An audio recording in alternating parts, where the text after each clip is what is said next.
Hello, everyone. Before I begin, I'll just share a couple of procedural things.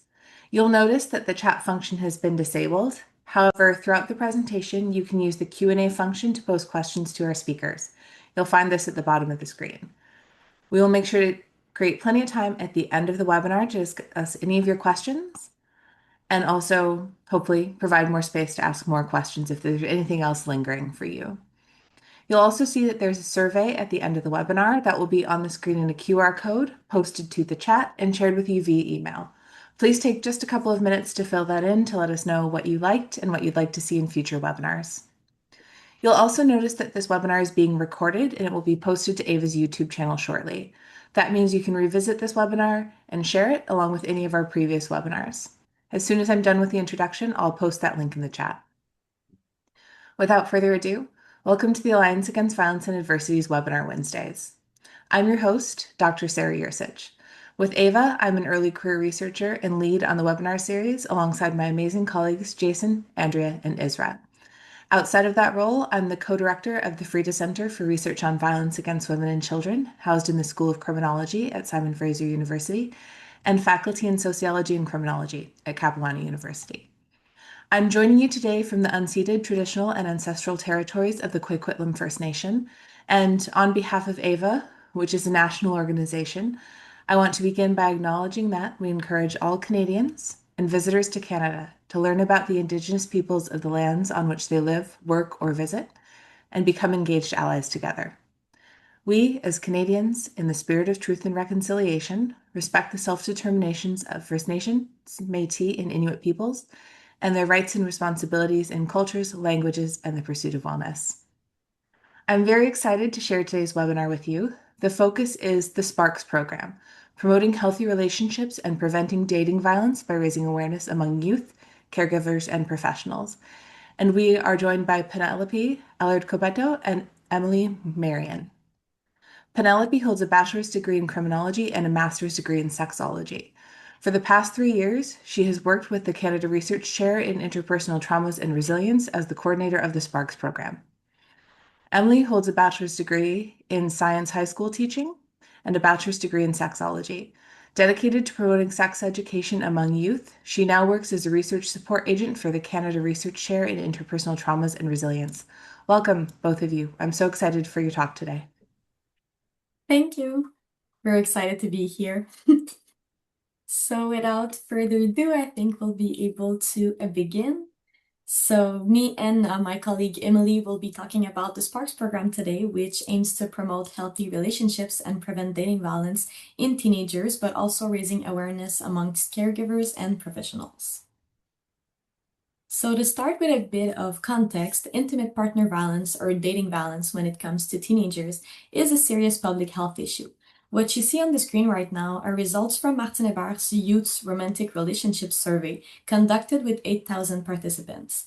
In that study, 63% of teenage girls and 49% of boys reported experiencing at least one episode of dating violence in the past year, with psychological violence being the most prevalent, as you can see on the screen. Studies show that experiencing dating violence can lead to harmful and lasting consequences, including psychological distress, post-traumatic disorders, suicidal attempts, but also it can shape future trajectories. So indeed, victimized youth are at greater risk of experiencing intimate partner violence in adulthood afterwards. That is why adolescence is such a crucial time for violence prevention initiatives, to prevent the crystallization of certain behaviors, but also to make sure that individuals know what behaviors are unacceptable. So most existing initiatives take place in school settings, targeting adolescents from the general population. They aim to increase knowledge about dating violence, skills to promote positive relationships, and to act as active bystanders in front of violence, as well as reduce violence-prone and sexist attitudes. That being said, there are very few initiatives that also aim to benefit the adults surrounding those adolescents. Studies show that raising awareness among parents and including them in preventive efforts reinforces interventions. Caregivers having preventive conversations with their teens represent a protective factor in preventing violence for those teens, and it also makes them more likely to disclose experiences of victimization. On another note, empowering professionals that work with adolescents to be able to receive disclosures of violence and intervene appropriately can prevent secondary victimization, making sure teenagers feel safe, supported, and heard. That in itself can be a deciding factor for teens to seek formal help in the future or not. This gap in existing initiatives is really the reason why the SPARX program was developed based on two specific frameworks. So first, the socio-ecological model, meaning we aimed to involve different actors in teenagers' immediate circles and lives to increase the effectiveness of our interventions and preventive message. So not all the weight is on only the teenagers, but also the adults that surround them. We also based our program on the intervention mapping model, meaning that for each of our target audiences, we conducted needs assessments to make sure we could really grasp what they needed. Then we developed the intervention and we evaluated each one of them afterwards to make sure they really responded to those needs. You will see some evaluation results all throughout the presentation. Those are just summaries, but if you want the links to the different evaluations we did and the scientific papers we published, I'll be glad to give that out at the end of the presentation. So here is a summary of the SPARX program and all of its components. So you will see there's components for youth themselves, but also for caregivers and youth staff. So we will go through each of the components one by one, starting with the caregivers. The first tool we developed for the caregivers was 7 informative videos where we present testimonies from real parents, teenagers, and counselors that work with youth. The videos discuss the themes you see on the screen, including descriptions of positive relationships, how to discuss them with youth, why it's important, and then also more to deal with dating violence. So what it is, how do we deal with it, and how do we intervene if we suspect our teen is experiencing it. Those are all short videos that are about 5 minutes to 10 minutes long. The goal was to really convey the importance of discussing positive relationships and dating violence with youth to parents, as well as provide them with tools on how to do it. So when we evaluated those videos, parents found them really helpful, but they also wished to be provided with concrete examples on how to discuss with youth. That is why we created 5 additional modeling videos, this time presenting actors. So in each video, a situation arises between a teenager and their parent, and the parent will react in a way that's not optimal. Afterwards, the teenager will have a monologue with the camera where they explain why their parent's behavior was unhelpful and what they would have needed instead. And then we see the first scene again, but with a parent that intervenes in a better way. So this scenario kind of follows through for each of the 5 thematics you see on the screen. So for the themes, they include reacting to a disclosure, supporting your teen after a breakup, discussing relationships with them, as well as reacting to signs of an abusive relationship and intervening as a parent that's a witness. So all those different situations really illustrate for trusted adults the way to react in all of those situations and the impact it can have on their teen. The last tool we developed for the parents is a support guide. So when we evaluated the different videos I just showed you, parents shared that they also wish to have a resource they could have on hand and skim through if a situation arises unexpectedly. So instead of going back to check a few videos that could take maybe longer, they really wanted to have like something really more accessible that they could search through more in a faster way. So in this guide, you can see from the table of contents here on the screen that you have information about dating violence, but also interactive activities like a myth or reality quiz that aims to restructure some perceptions parents could have, as well as a quiz parents can do if they have suspicions that their teenager's relationship could be unhealthy. So it really aims to put some more empowerment in the hands of the parents to better understand what dating violence is, what positive relationships are, but also to reflect on their own values, their own thoughts, their own perceptions, and what their teen is going through. It also features different resources and helplines at the end of the guide. So the goal is really to bring parents to reflect about their own definitions of healthy relationships, their own values, but also to be aware of different signs that could indicate dating violence in their teen and to be able to support them better. So all of those tools for the parents are available for free in French and in English on our website. Here you have an example of a myth and reality that's in the guide. So the myth is, if my teenager is not yet in a romantic or intimate relationship, there's no need to talk to them about violence as they are not at risk. So in the guide, you will also have the answer after the quiz and a short explanation onto why it is a myth. So in that specific case, you see that it really reinforces the importance of talking and discussing positive relationships and dating violence with their teens. When we evaluated the support guide, the parents' testimonies that we interviewed really provided different takeaways for optimal intervention initiatives targeted to caregivers most specifically. So first of all, it's important to raise parents' awareness with clear, concise, and accessible key messages. So using really realistic examples of unhealthy behaviors, straightforward definitions and reminders, and clear examples of the right ways to react to make it more likely for them to really internalize the information. Second of all, the parents also appreciate having access to a variety of tools with different learning methods to reinforce their understanding. So for this reason, they really like the fact that they had a combination with the different videos, the modeling videos, the informative videos, and the support guide as well, which were all described as complementary. It's also crucial to illustrate the behaviors to be encouraged in a realistic way, which contributes to foster parents' self-efficacy. So the point is really not to present the most absolute perfect way to intervene with youth the way that a counselor would, for example, which could make parents feel unable to recreate it. It's really more about illustrating good ways to intervene that feel possible to a normal parent that doesn't necessarily have a degree in the field. It's also important to highlight dating violence as the serious public health issue that it is, as well as the crucial importance of prevention and the role of parents in it.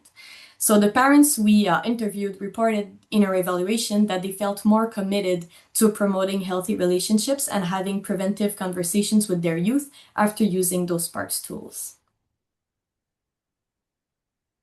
Now moving on to our youth and school staff component, which includes an asynchronous 90-minute training available for free on our website. It also gives access to a training workbook that you can see on the screen to accompany the training. The goal of this training was really to provide basic knowledge on all youth staff about healthy relationships, dating violence, as well as how to discuss them with youth. The training also demonstrates how to effectively receive disclosures from youth and how to provides tools to guide appropriate intervention. So the reason this component is called school staff is that in our needs assessment, we asked school staff about what their needs were, what would be the most appropriate way to train them, which they said through modules that are asynchronous online because they have really intense schedules. But really any professional that works with youth could benefit from this training if they want to learn more about this subject. For example, about the tools for intervening, you have here a case study that's provided in the training, used to illustrate a 3-step intervention model. So you see that you really have access to concrete examples of the way you can receive a confession, intervene, and make sure the teenager leaves the interaction with different resources. So the 3 steps are the reception with examples of what you could say in that situation, how to act, and then how to share resources with the teen. For the evaluation that we did about this component, professionals that completed the training showed significantly improved self-efficacy scores afterwards. So they really felt more able to answer teenagers' questions about dating violence and positive relationships, but they also felt more prepared to respond to a teenager's disclosure of dating violence and to be able to explain to them that no form of violence is trivial, whether it is psychological, physical, sexual violence, etc. As for the youth component, this is, I think, the core component of the SPARX program. It includes 6 workshops designed for high school students and facilitated by SPARX facilitators. The youth component also features a dedicated section on our website, which we'll go through after a little bit further. But this section on our website is packed with information, interactive games, and resources as well. I'd like to take a moment here to just walk you through the themes covered in our workshops. So the first 3 workshops are designed to start exploring intimate relationships from a positive angle. So in the first workshop, we invite young people to reflect on what it means to build healthy relationships. How do they feel when they are in a positive relationship? What qualities matter most to them? And in the second part of that workshop, we run an activity called the Active Continuum, which pushes them to think deeper about their values and beliefs around romantic relationships. And the idea is to take a stance on statements like, it's important to me that my family approves my relationship, or it's better to resolve conflicts as soon as they come up. So once we announce those statements, the students can indicate whether they strongly agree with that statement, strongly disagree, or maybe something somewhere in between. And it's called an active continuum because students actually move around the classroom to stand in front of the poster that reflects their opinion before responding to follow-up questions. So it's a really nice activity, and it can help students reflect a little bit more about their values. In the second workshop, we focus on positive communication. So using an impact-based technique and also clips from a TV series called Le Chalet, we explore what can help or hinder communication between partners. In the third workshop, we tackle conflict management and breakups. Students identify the conflict strategies being used in different scenarios and reflect on the emotions each strategy might bring up. So, for example, we can ask them what it feels like when someone defaults to accommodation or to avoidance. Then using humorous memes, we open up a conversation about breakups, how to manage things with an ex, tools to help get through that tough time, how to break up in a respectful way, and more. So that's for the 3 first workshops. For workshops 4, 5, and 6, we jump in. We try to focus more on exploring dating violence.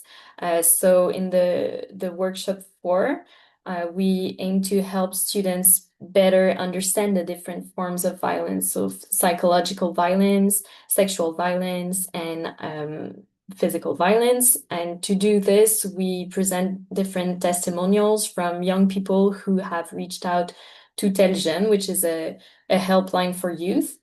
And students then reflect on the qualities of a healthy relationship that aren't respected in those situations. So the workshop also explores the barriers that can prevent someone from seeking help. So we try to destigmatize the process of asking for help.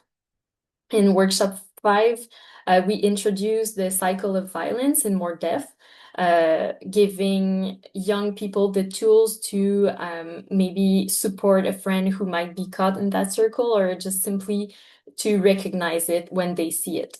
And students also get to practice how to respond in the best possible way when a friend confides in them about experiencing or committing violence. So they will team up and try to answer the best possible way to those confidence. The final workshop centers around playing the SPARX board game, which helps consolidate everything students have learned in the previous workshops and reminds them that they have the power to act in the face of violence. So to move their piece forward in the game, students have to think through the best course of action in response to various scenarios involving violence, whether they are in the role of the person causing harm, the person experiencing it, a bystander, or a friend. And this workshop also covers what it means to be an active bystander or an active witness. And we close out the final SPARX workshop with a collective mural of SPARX, where each student can write down one action they'd like to take in the future to better stand up against violence. And this last workshop is really all about youth empowerment, and it's a beautiful way, I think, to end on a note of hope and collective commitment. So yeah. Moving on to our priority considerations. Here, I just like to share some of the priority considerations that grounded us during the development of the workshops and that we emphasize when training future facilitators. So as you may have noticed, it is important to us to approach relationships from a positive angle first before bringing up violence. We also wanted to normalize the diversity of dating experiences in order to be as inclusive as possible. So, for instance, we present different examples and scenarios where you can see a lot of different configuration of relationships. Also, a harm reduction approach allows us to inform rather than judge young people's behavior. And we also aim to adopt a trauma-informed approach, given that we are covering sensitive topics. And statistically, some of the young people in the room may have already experienced trauma. So it's important to us to really train the facilitators to be sensitive about that. All of our workshops are designed also to give students space to reflect and connect with their emotions and to participate actively. And finally, we adopt an intersectional approach, or at the very least, an intersectional lens. When facilitating these workshops, we are not all equally exposed to violence, and when facilitating this kind of content, it is important to reflect on our own potential biases and blind spots based on our own social position. So yeah. Here I just wanted to show you an example of a little excerpt from the workshop 1, where we asked students what are the qualities of a positive relationships, and students can raise their hand and name spontaneously some qualities, and we write them down on a board. And I think this exercise is really interesting because while students raise their hand, I can bounce back on their answer and ask them, okay, so trust is important to you in a relationship. What does that mean to you? How do you know that your partner is trustful? So I try to bounce back on the answer that the students give me, and it creates nice conversation around that. And if you move on to the next slide, you can create that kind of word cloud, and after doing that exercise, you can ask students to pick 5 qualities that are the most important to them. And I think it's a really useful activity because they can reflect on what is the most important qualities to them. They can reflect on their needs, and also it can be useful whenever they have doubt. Let's say they developed a new relationship and they're not sure about it. They can go back to those top 5 qualities and maybe look, okay, well, I feel safe and supported, but maybe I'm not feeling as authentic as I wish. What can I do to feel more authentic and to feel more accepted the way I am? So it can give the students more vocabulary So this is one of the key messages I like to share with them, but there are many others, like those top 5 can change throughout time and it's normal and stuff like that. So yeah, we can move on to the next slide. This is just an excerpt from workshop 6. I wanted to show you an example of a card from the board game. So this is a card where I'm a witness and I witness this situation. So during lunch, you notice that everyone in school is talking about a picture sent on Snapchat. You see the photo and realize that it's a girl from your French class last year. She looks drunk and is undressed in the picture. What would you do? And then as a player, I would try to answer that question, and the other players would, after that, read me the example of the answer on the card and judge if my answer was good enough so I can move my pawn on the board. So that's about it for the workshops. So we evaluated the different workshops by conducting group interviews with youth who had received them. And this evaluation process really provided us with helpful information that you can see on the screen right now. So the teenagers really appreciated the workshops thanks to the dynamic, interactive activities that brought them to reflect on their own needs and values in relationships. They reported that it's not something they usually have the opportunity to do, especially in school, to really like give out their own opinions and have no wrong opinions that's possible, that everyone can just debate on their different points of view. That's something they really appreciated. And about the dynamic activities, do like getting up, like Émilie, my colleague, said about the active continuum. So the idea that youth gets up in the classroom and really move around to express their opinions. That's really something they appreciated because it was so different from what they usually do in classrooms. They also liked the fact that there were team activities with case scenarios, like Émilie presented about our workshop number 6. So in those team activities, they had to think about how they would react in a diversity of situations.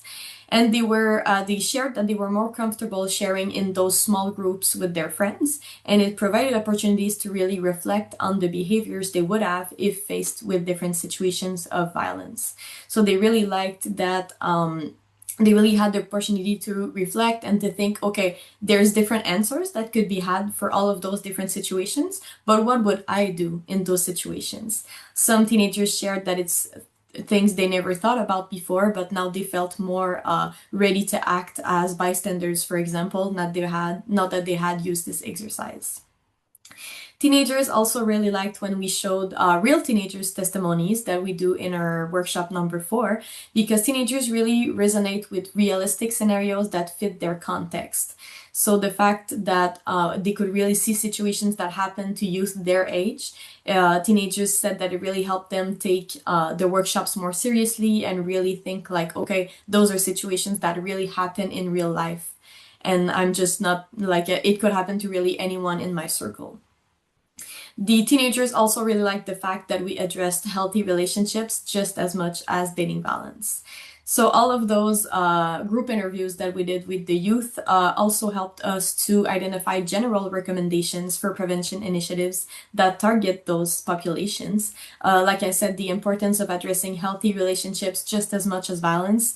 Teenagers shared that when it's too focused on being the bad sides of a relationships, they feel like it's just adults being dramatic, like they take it less seriously because they're like, well, you only say all the negative effects about it, but I really want to be in love and I want to be in a relationship, so I'm not gonna take what you say seriously. So kind of the idea that we really took the time to define what is a positive relationship, and more specifically, what is a positive relationship to you. This is something that adolescents really liked.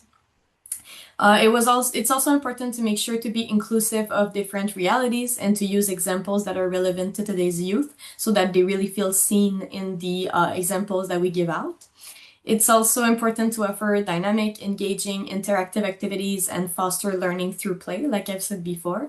And it's important to make sure to work hard to overcome barriers to participation, like, for example, offering small group activities, like I've said before, but also, when possible, using anonymous participation methods. So that's a recommendation that teenagers had for us that we did not use in the workshops before, that they said sometimes I'm too shy to ask like a question, or I'm too shy to say my opinion in front of everyone. So it's really something we're trying to incorporate in the future to really ensure that every teenager that wants to participate is able to.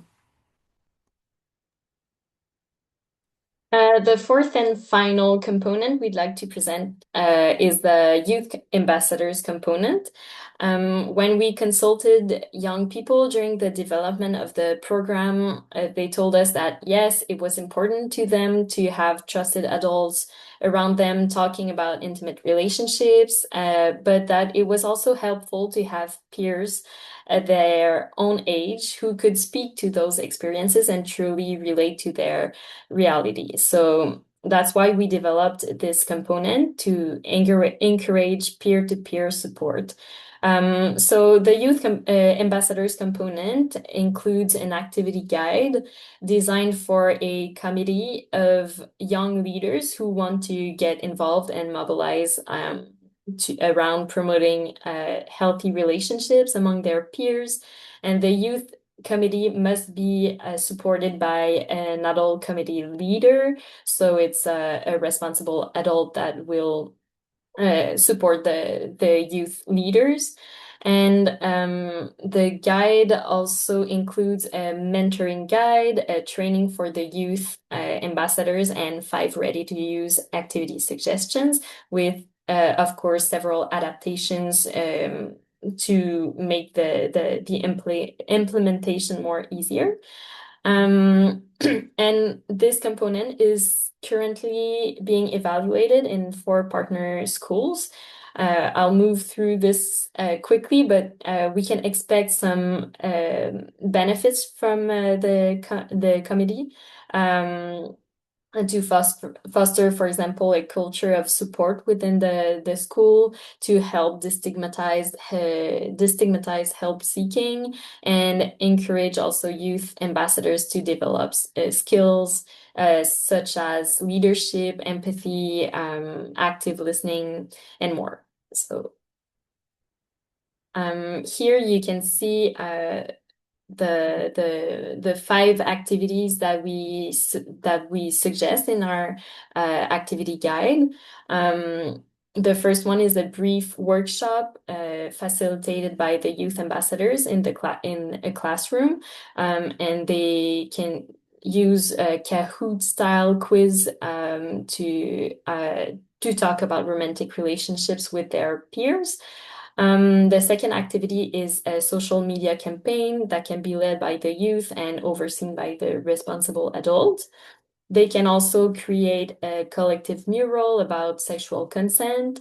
They can do an information booth covering topics such as how to deal with jealousy and anger.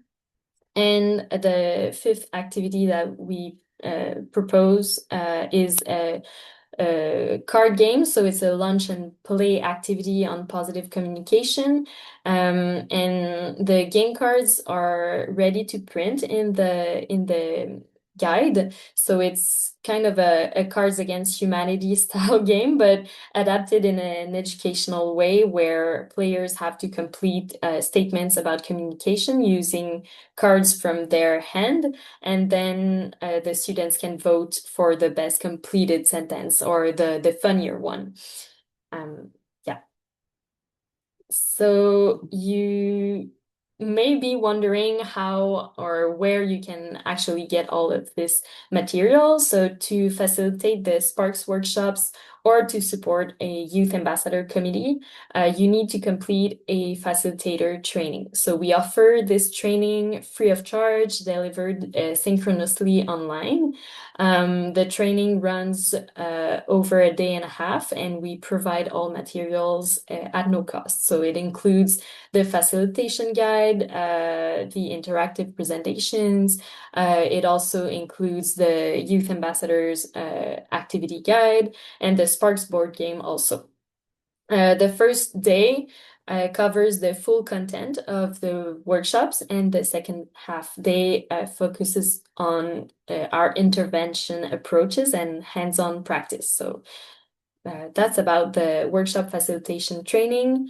You can also see here that we added 9 modeling videos for the workshop facilitators. We wanted to make sure that we met the facilitators' needs, and so those clips are designed to help them navigate challenges that can come up when you run the SPARX workshops.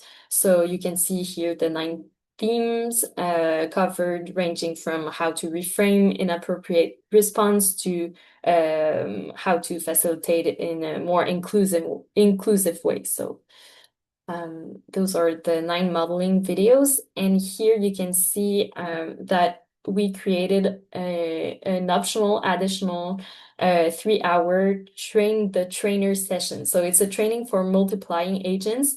And in that training, we provide a training guide. We address the specific needs of the trainers, and we try to help them just implement the program in their own settings.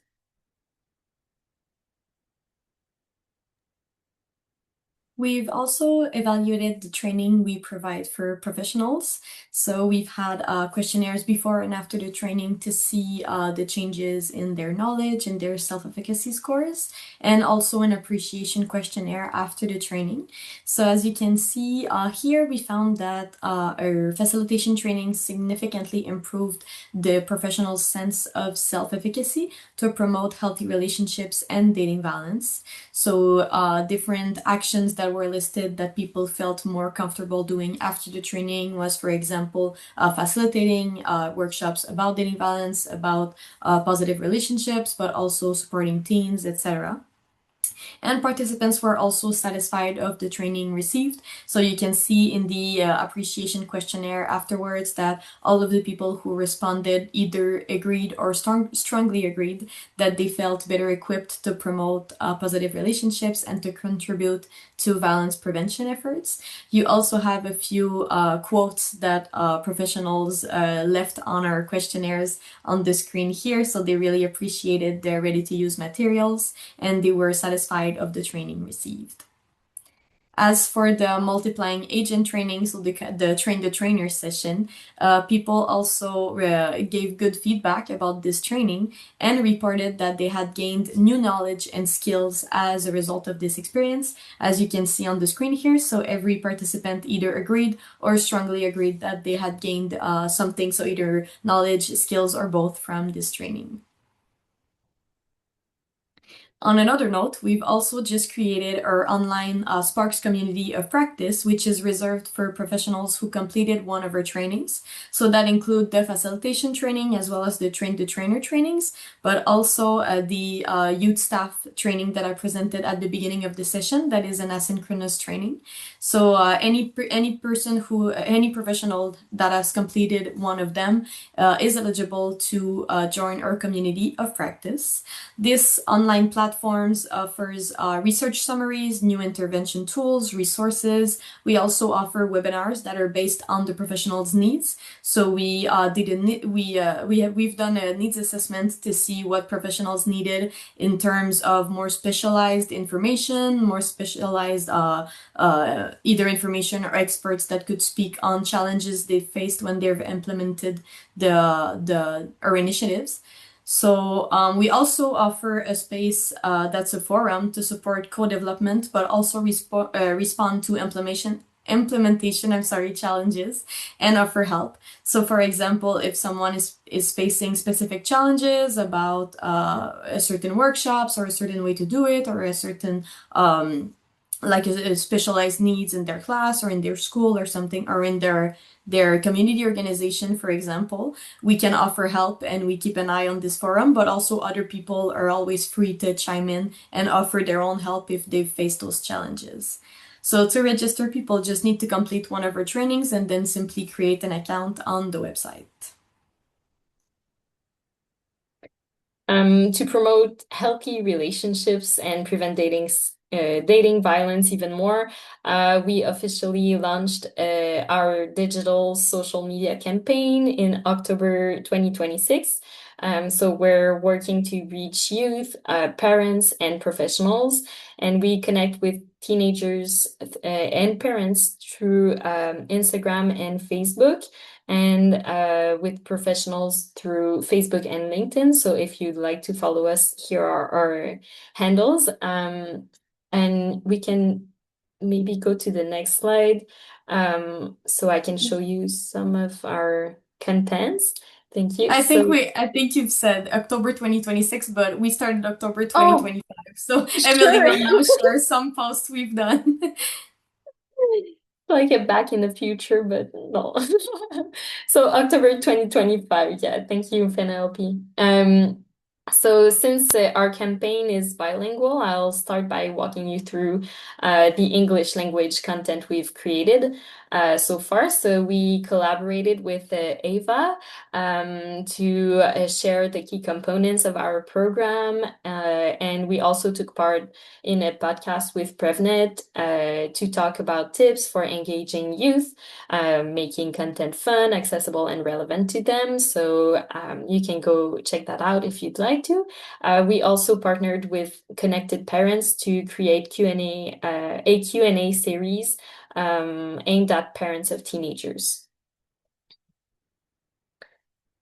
Our posts for teenagers cover a range of topics around romantic relationships, of course, and we tackle frequently asked questions like, am I normal if I'm not interested in dating, or am I normal if I freeze whenever I talk to my crush?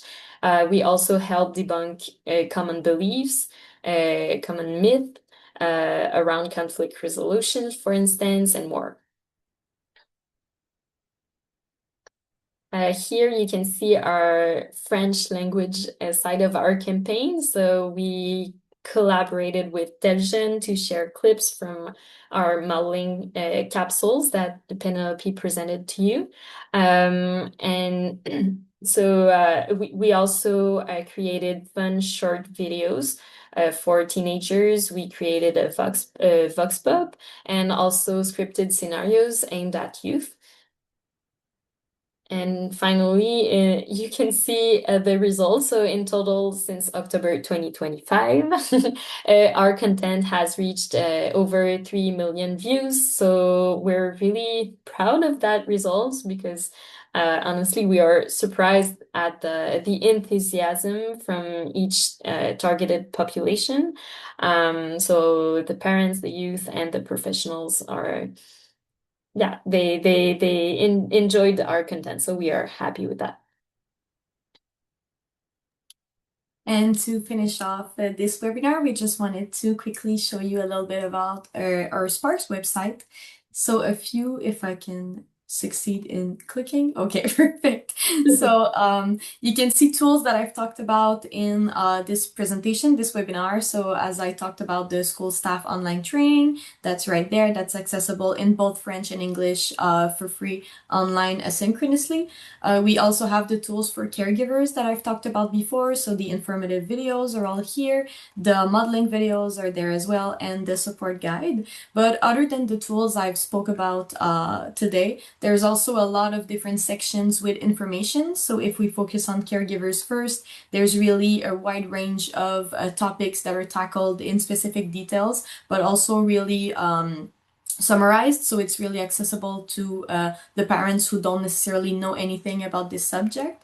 So as you can see here, it's short, it's colorful, it's made to really keep caregivers involved in learning about all those different subjects. We talk about unhealthy friendships, we talk about positive relationships, about breakups. So I think there's potential to answer a lot of different questions that parents could have through our website. And yeah, so we summarize a lot of more complex questions through really accessible language for parents and caregivers in general. And we also have a wide list of resources for them right here. And as for youth, we have kind of the same thing, but even more accessible for them in the way that we've done it. So we have a lot of frequently, asked questions right here that they can click through. We've made it really interactive so they can click around. There's also, if I'm going out there in dating violence, there's also different games that are accessible online. So here, if we go to the bottom of the dating violence section, after all this information, there's a game here where teenagers can take on the role of a victim, an author of violence, a witness, or a friend, and see different situations and what superpower they would use or what strategy they would use, in other words, to get out of this situation, get help, etc. And there's resources as well for a wide range of problematics young people could have. But there's also a space where they can create an account and have their relationship profile done. So they answer a few questions about conflict management with their family, their friends, their partner, and it makes kind of like a graph about the different strategies they usually use in conflicts. So is it accommodation? Is it avoidance? Is it confrontation? And is it different with their friends? Is it different with their parents? Is it different with their loved one? And then we kind of like invite them to reflect on the strategies they use and what they could keep in mind to maybe do better in their future disagreements. So those are all things that are all available in French and in English on our website. So that concludes our webinar. We left our email and our website right here on the presentation if anyone has other questions. And I will also go to the AVA QR code right here. Thank you. Wonderful. Thank you both so much. For those of you who are in attendance, please go ahead and fill out that survey. And remember that the Q&A is open for any questions you may have. And while we wait for questions to come in, I was wondering if both of you could speak a little bit more to, like, you've covered such a vast amount of things, and it's amazing the work that you're doing. What are some of the learning things that you've taken away from it? Like, what have you learned in the process of creating this, of engaging with the content and the people? I think it really depends by population, honestly, but I think the biggest surprise we've had in the last months, I think I can speak for us both, Emily, but please feel free to add, was the social media campaign. We were really surprised, like we partnered up with different organizations that already had followings with young people and everything, but we were really surprised how much it reaches to like parents, to youth, like the snippets of the modeling videos for the parents that we put online. A lot of parents commented on Facebook. They were like, oh wow, that's great. You know, I recognize myself in like the non-optimal way of acting. I'm gonna try to do better. So that was really cool to like see and really surprising because we didn't think like maybe like everyone's so busy, maybe they wouldn't have like access or they wouldn't see it through in their feeds and stuff like that. So I would say that was the biggest surprise in the last month. But really, through every targeted population, every time we did an evaluation, it was really great to kind of see what were our blind spots, like maybe stuff we didn't think. Like, for example, with the parents, we thought, like, with our needs assessment, what came out was we don't have a lot of time, so it needs to be engaging, you know, videos that works well. And then when we did those, they were like, well, we also need like something that's more like, you know, that we can read through, skim through, and in an unexpected situation or stuff like that. So I think it's like a constant learning curve. But Emily, feel free to continue if you have something to add. Yeah, it's a nice question because obviously we learned through all those steps, and I think about the social media campaign, and I think about one clip that a teenager answered and said to us that it really helped a friend of hers. So I think those are the kind of wins we want. So it was nice to see, and I feel like we can see by those interactions with the public that there are needs that needs to be assessed. So we try to respond to that. Yeah. Absolutely. That's great. I have another question for you, but Chloe in the chat was hoping you could put the exact handle for your website into the chat for her. Sure. Yes, definitely. Wonderful. Thank you. So And then the fast. other question I have while we leave, perfect. Thank you for putting that in there. And the other question why I have while we leave this sort of open for others to come in is if someone wanted to start doing similar work within their own field, do you have any like tips, tricks, anything that you could say, here's sort of what we've learned going through this, and here's what you might want to take with you if you wanted to develop a similar platform or develop similar work? Depending on the population, I think that's a great question. I think definitely to kind of like see similar initiatives and what was the feedback about them. Like I've said with like kind of the parents, the fact that they really needed like a diversity of tools, like not one thing, that was a surprise to us. So I feel like that could be super useful to like other initiatives and other like subjects or whatever, but still wanna focus on parents. I think that could be something really interesting. And I think like the whole idea of doing a needs assessment first, I think it's a good idea to kind of like really narrow it down in what the populations need. But I think maybe a lesson learned that we've had with the project is also to kind of maybe have a committee of the targeted population and kind of confirm things along the way, because as we've seen, like sometimes we did a need assessment, we developed something and then we evaluate it and we get other recommendations and we're like, oh, then I guess we'll do this too. But maybe if it was like a constant feedback with a committee, then maybe we could have like had that feedback maybe earlier. So I think that would be one of the learned lessons that we've had with the project. Such good points, yes. Well, I don't see any more questions coming in, so I just wanted to say on behalf of Ava and myself and all of our listeners, thank you so much for sharing this with us today. I know I learned a lot, and I'm sure they did too. Thank you so much. Thank you for Thank, having us. Of yeah, course, my thank you so pleasure. much.